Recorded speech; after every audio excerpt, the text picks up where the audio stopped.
Hey everyone, welcome to the show. I have a ton of updates to share about Donald Trump. So I'll start with the good news. On Friday of last week, Trump was ordered to pay the New York Times and some of their reporters for filing a frivolous lawsuit. Trump had sued the New York Times, also three of their journalists, Suzanne Craig, David Barstow, and Russ Buettner. This was after they published a series of articles. You might remember this was a while back. They published articles about Trump's history of alleged tax fraud, also the obscene amount of money that he received from his father while claiming that he's self-made. So the lawsuit was dismissed in May of 2023, and now a judge has ordered Trump to pay the news outlet and three of its reporters almost $400,000. Trump faced another loss in relation to his New York fraud trial. The New York Court of Appeals rejected Trump's challenge to the gag order that was imposed by Judge Arthur Engoron. That's the one that prevents him from making public statements about the judge's staff. Well, even though the trial is over, the judge still has to rule on how much Trump owes, so the gag order will remain in place. In other news, Trump's attorney, Joe Tacopina, withdrew from his Stormy Daniels hush money case, as well as his E. Jean Carroll case. Tacopina's entire firm is off the case, so Trump lost three attorneys at once. And in an interview on MSNBC, former Trump attorney Tim Parlatore had this to say about Joe Tacopina, who he worked with for a brief period of time. He's essentially been on the shelf ever since he screwed up the first Jean Carroll case. He's very good at self-publicity, but not actually very good in the courtroom. And I think that that's something that we all saw during the Jean Carroll case. It's something that I warned them repeatedly, do not bring this guy in at all. And it's something that none of the other lawyers, none of us wanted to work with him. All the best people, huh? More like all the people who look best on camera. And speaking of E. Jean Carroll, as you likely know, the new trial began on Tuesday of this week. And unlike the last Carroll trial, Trump has attended parts of this proceeding. The trial's off to a rocky start, though, because both Trump and his attorney have managed to piss off the judge numerous times. Before I jump into those details, though, I wanted to share something that's really disturbing that came up during the jury selection. The judge instructed the jurors not to share their real names with anyone, not even him. So anyone involved in this case, other jurors, no one. He explained how the jurors would be transported also to an underground garage every day and brought into the court. And then the judge advised them, don't tell anyone that you're serving on this jury, not even your own family members. That is how dangerous it's become to sit in judgment of this lying rapist piece of animal excrement who used to be the president of the country. So anyway, so-called attorney Alina Habba asked the judge again, she's asked multiple times now, to adjourn the case. She wanted one day because Trump needed to attend the funeral for Melania's mother. The judge reminded her that this is a civil case, Trump is not required to attend. And at one point, the judge told Habba, quote, "When the ruling is made, that is the end, not the beginning of argument." And then Habba continued to argue, and eventually the judge said, quote, "This argument is over." So that was on Tuesday. Then on Wednesday, Habba brought the subject up again, and the judge got really pissed. This is Judge Lewis Kaplan. He said, quote, "The application is denied. I will hear no further argument on it." So Habba continued to speak after he said that, and he told her, quote, "None. Do you understand that word? Sit down." And so then Habba whined, quote, "I don't like being spoken to that way, Your Honor." Really? I'm sure she's heard worse from just about anyone who's had to deal with her. And then my favorite was when Judge Kaplan told Habba, quote, "No, we are not going to read out loud a document not yet in evidence. We are going to take a break here, and you're going to refresh your memory about how you get a document into evidence." And then Haba continued to irritate the judge when he sustained several objections to her cross-examination of Carroll. The judge finally said to Haba, quote, "Did you not hear me?"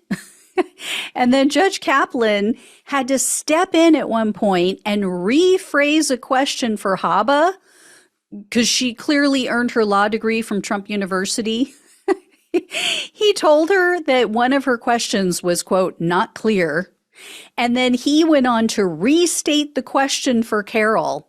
And then after Carroll responded and answered the question, Judge Kaplan told Haba, quote, "Now it's clear as a bell. Go on, Ms. Haba." And then Haba at one point mispronounced the word Polish. She was reading tweets. She was trying to prove that Carroll was attacked online even before Trump's defamatory statements about her. So she's reading off these tweets, and Haba said that one tweet was sent by a Twitter user known as "Power to the Polish." So the judge stepped in and he corrected her and he said, quote, "The person probably meant Polish, as in, the country." Again, all the best people. Trump also angered the judge. He was heard defaming Carroll in the courtroom as he's being tried for defaming her.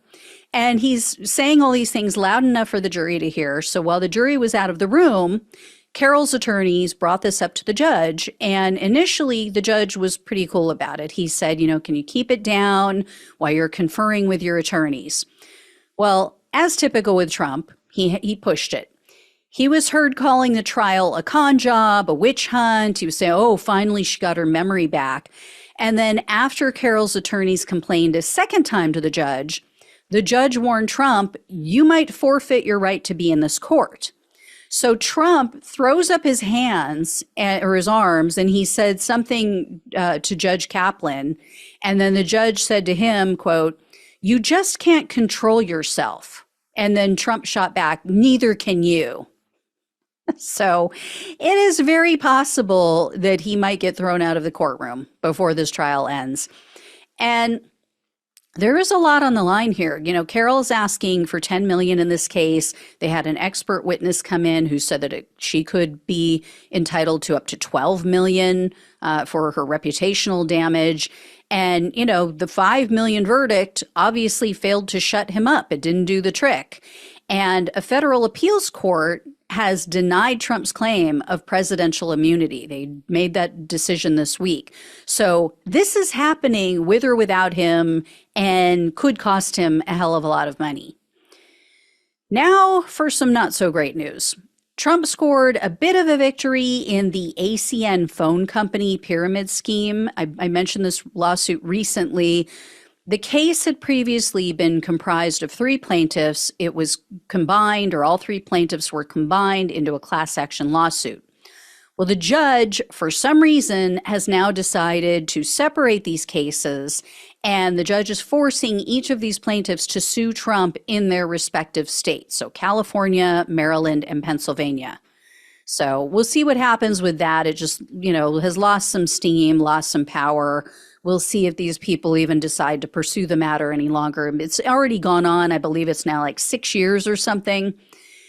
So Trump had another win in Oregon. The Supreme Court of that state agreed to keep him on the primary ballot, but they said that they'll revisit the issue in the general election after they hear how the Supreme Court rules.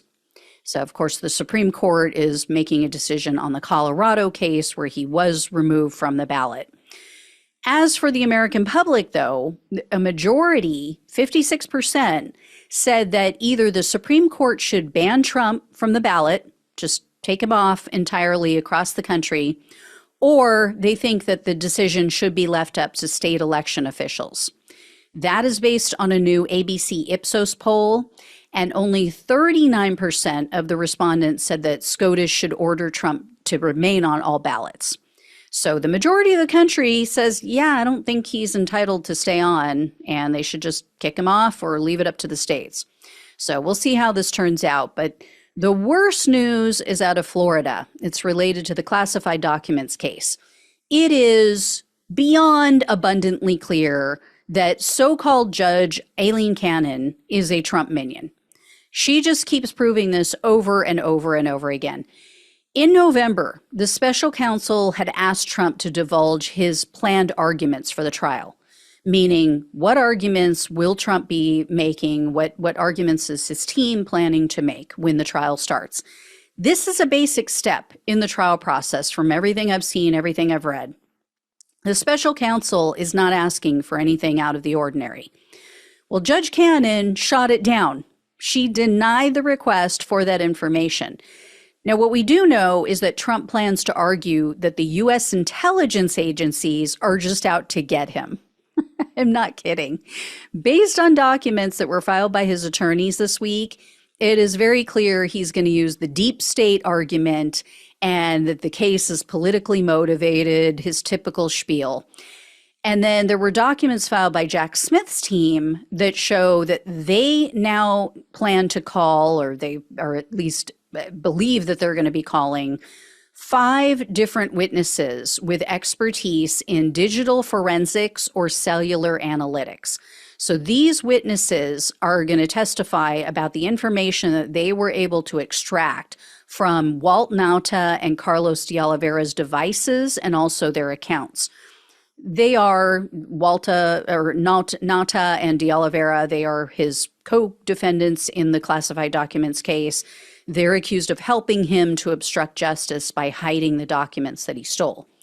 The witnesses are also going to tell the jury about the data that they obtained when they searched the devices and the accounts of a Trump employee that hasn't been named yet. This is the person who is simply referred to as Trump employee number 2 in the charging documents. So could be very damning information. We don't know what it is. None of that has been exposed, or at least to my knowledge. I'm sure some of it was brought up in the charging documents, but I guarantee that was like the tip of the iceberg, and there's so much more that they have on him that we are not even anywhere near aware of. So I will keep you posted on all of this. Thank you all so much for watching and listening. Please like, share, and subscribe. Please donate if it's possible. Love you all. Take care. Talk with you soon.